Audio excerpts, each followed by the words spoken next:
जिल्ह्याचे मुख्य शासकीय ध्वजारोहण कार्यक्रम नंदुरबार येथे उत्साहात साजरा करण्यात आला. जिल्ह्याचे पालकमंत्री हसन मुश्रीफ यांच्या उपस्थितीत पार पडला. यावेळी जिल्हाधिकारी डॉक्टर मिताली शेट्टी, जिल्हा पोलीस अधीक्षक अश्विनी सानप, जिल्हा परिषदेचे मुख्य कार्यकारी अधिकारी नमन गोयल यांच्यासह महसूल, पोलीस व इतर विभागातील अधिकारी कर्मचारी मोठ्या संख्येने उपस्थित होते.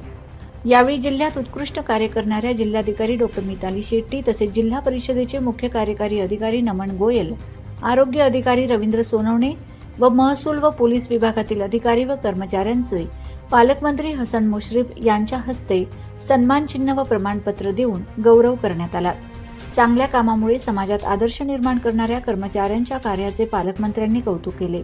ध्वजारोहणानंतर बोलताना पालकमंत्री हसन मुश्रीफ म्हणाले, स्वातंत्र्याचा अमृत महोत्सव आपण साजरा करत असताना शासनाच्या योजना शेवटच्या घटकापर्यंत पोहोचवण्याची जबाबदारी आपल्या सर्वांवर आहे.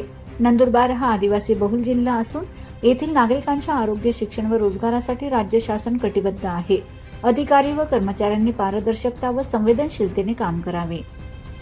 इंडियावासियांना, बंधू भगिनींना, मी भारतीय स्वातंत्र्य दिनाच्या या मंगल प्रसंगी आपणा सर्वांना मनपूर्वक शुभेच्छा देतो.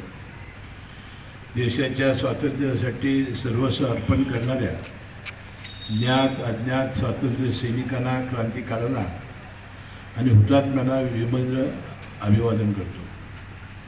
स्वातंत्र्याचा अमृतकाळ हा केवळ भूतकाळातील त्यागाचे स्मरण करण्याचा काळ नाही, तर समृद्ध, सक्षम, समताधिष्ठित आणि आत्मनिर्भर भारत घडवण्याचा एक संकल्प दृढ करण्याचा काळ आहे.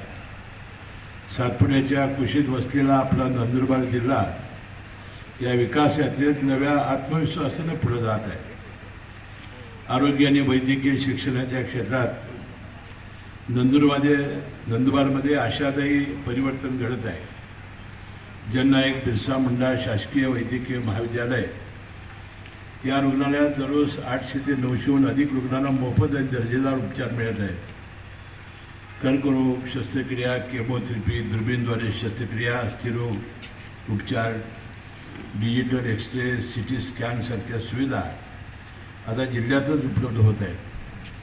सिकल सेल निदान व संशोधन प्रयोगशाळेमुळे तपासणीसाठी नमुने जिल्ह्याबाहेर पाठवण्याची गरज ठरलेली नाही.